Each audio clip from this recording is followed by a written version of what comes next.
So if I don't have someone who's got their checklist, what should I be prepared to ask? Yeah, What questions? So talk me through that checklist. that's a great question. And one of the things that I will say, kind of overarching even before that, is hopefully everyone that's part of that, kind of like that three-legged stool that Chris had mentioned, right? There's business, there's HR, there's compliance, legal. Hopefully everybody has defined what their piece of the puzzle is, because everybody has a role, right? Everyone has a section of it that all comes together to assist in making the best decisions. It does always help to make sure that you tell your compliance, HR, legal, whoever your advocate, whoever your whoever your counsel is that's going to try to guide you, please tell them everything. At least tell people like, listen, I get it. We're human. We have moments. There's probably things that you did or said or decisions that you made that you aren't proud of. You have to tell me what you did. If you leave something out, if you sanitize something, if you come to me asking for advice, I'm only as good as the information that you are giving me, right? There's been a couple times where, in my career where people have come through and um, asked if we can separate somebody for performance, and we go through a bunch of stuff and there's a checklist and everything seems fantastic, right? Um, and then at the very end, they'll be like, oh, and oh, by the way, I don't know, maybe this is important. I know you said we can let them go, but then yesterday they complained about discrimination. It's like, okay, you got to let me know that, right? So you don't bury the lead, right? Just make sure all the information is out there, because again, it's like a data integrity issue, just like a computer system. If you load information that is incomplete, the whatever's going to be spit out is going to be incomplete. So the first thing that I would say to your question, Kristen, is make sure that you go with, you might not have all the answers, by the way. Okay, let me just back up for a second. Um, I know me, like my teams that work with me get very used to my questions. They'll walk in and they will be like, I did this investigation. I buttoned up. Here's 12 pages of notes, and this is perfect. And then I'll ask the question, and they're like, that's the one question I didn't ask. And why do you always ask it?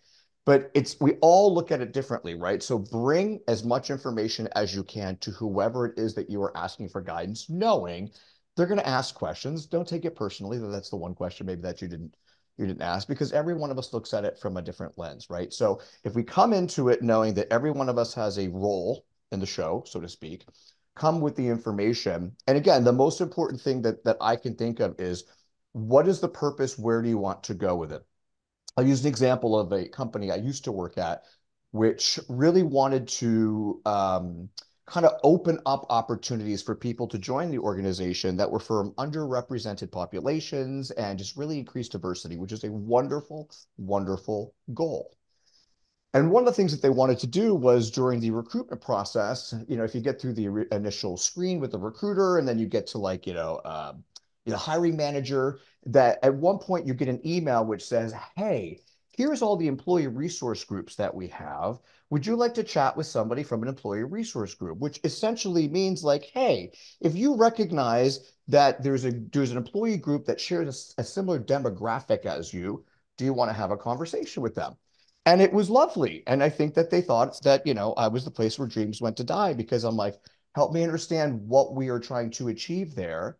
And it was a very interesting conversation. And they're like, well, we're going to make sure that we tell the people that are employees that when they talk to the candidates, don't mention anything about the race or the demographics of the ERG, which I was like, I don't understand. That makes no sense, because I think the reason why you're doing it is, if somebody looks at it and says, oh, this is great, I want to basically chat with somebody who is part of the Latinx group because I'm Latinx, is from a heritage. What they're saying is they didn't want anyone to say, hey, what is Latinx life like at your company? And have a conversation. They're like, we're not going to do that. I'm like, then I don't understand the purpose of why we're having this, why we're even opening this up, right? But through conversation and figuring out a little bit more, we were able to carve a way that was a little bit different. But the biggest question that I asked was, what is the purpose of us doing this?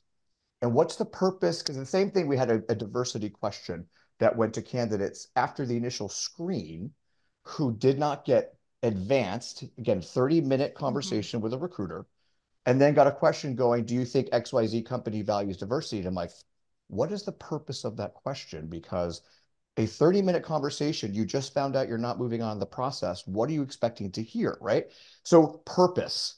Purpose is the biggest thing. Here's the issue. Here's what we're trying to solve. Here's the purpose of it. That is going to really help your HR compliance or legal individual help guide you. And what I always like to say too is, if it's not an in-house person, let's say you have an attorney on retainer, whether it's a general lawyer or whatever, right? If they just don't seem to understand your company, and if they don't understand your business, and if their risk tolerance is different, then you might want to see if you can find someone who's a little bit more aligned. Without mentioning names, I worked at this company that used to have DVDs by mail and doesn't anymore. And that company is incredibly risk tolerant, right? And so that's one extreme.